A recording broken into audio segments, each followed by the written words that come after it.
I love hating. It's one of my favorite pastimes, right next to a good old football game and telling stories at the campfire. If you ask around a bit, a lot of people will say that hating is unnecessary, derogatory, demoralizing, a lot of negative connotations to the activity.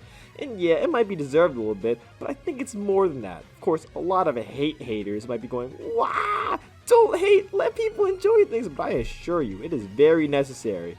Core fundamentals of hating are some of the most important things we learn as humans in our younger years. Now, if you don't know what I mean, go find a little kid, preferably very stupid. Wait till they do something that endangers their life and stop them from endangering their life. Now, to you, what you just did might just be a normal thing to do, the responsible adult, or I don't know if you're an adult or not, but the responsible person thing to do. But in the eyes of that slightly slow kid, you're hating for not letting them drink that tasty looking wiper fluid. And it only matters if the hatee considers himself hated on for them to cry hate. So in a way, hating is responsible for us not dying out as a species. Now, that might be a ridiculous example, disingenuously taken to the extreme to make me sound better, but I hope you get what I mean now. Hating is an essential part of humanity and humanity's lifestyle. But it's more than just a survival instinct. It's an art form.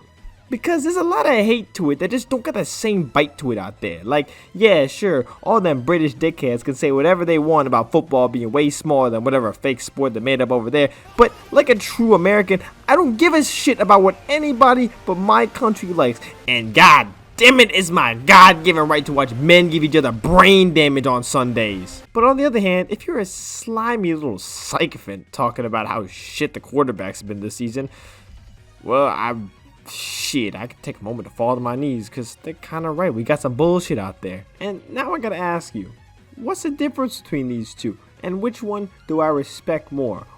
Well, obviously, the second one. But let me get the first one out the way. The first one is blind, amateur, and stupid hating. Why would I suddenly care about soccer now that you told me that people care about soccer? You're just throwing shit blindfolded and hoping it hits. I can't respect that. Not only is it unethical and uninformed, it's just lame as shit. I never seen this and thought anything but damn.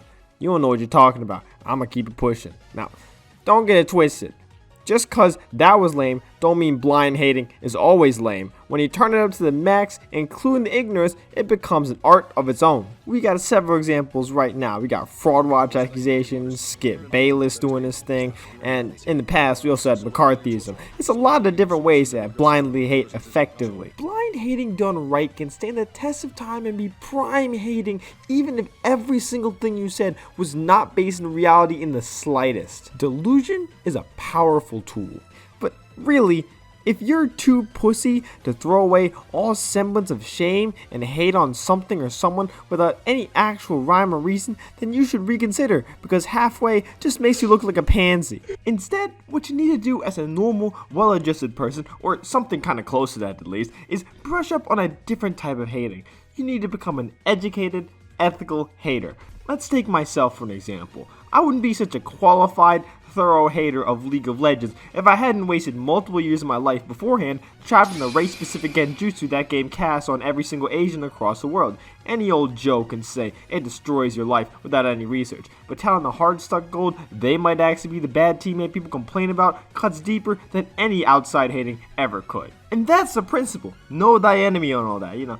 Ever read The Art of War, kid? Neither have I, but I can look up quotes on Google very fast. And if you can do the same thing, you're already halfway there. Because I'm not saying you gotta be a scholar on everything you hate on. Hell, I peaked at Bronze 2 on League if we really want to get the brass tacks. But that don't matter. You're not coming in here to play school. You're coming in here to hate. You just need to know enough. All the greats have film sessions that truly refine how they hate on everything. And if you want to be great, you got to put in the work of greatness. If it's a show, watch it. If it's a game, play it. If it's a book, read it. If it's a person, stalk it. But like on the internet, don't do that shit in real life.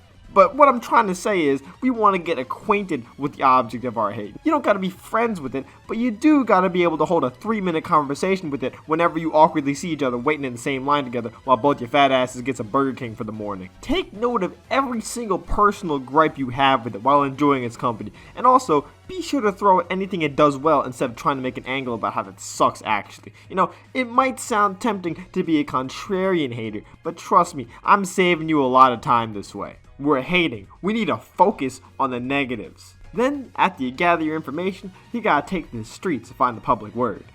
But I mean like the e-streets on your phone or something. I don't really recommend going to a Starbucks and asking people there about their Danganronpa opinions if you like being able to stay off government lists and restraining orders. But either way, we gotta see and hear what other people in the community are saying about it. And don't pay attention to the haters, as weird and contradictory as it sounds. You know, most of them are low-grade knuckle-dragging idiots, so it's best to ignore them. The best material often comes from the fans themselves, because all they do is talk about it on here, so you're bound to get some information. Study what bothers them, what they hate about what they like, all of it. Make sure to add these things to your playbook. We have to gather any piece of information that helps us here.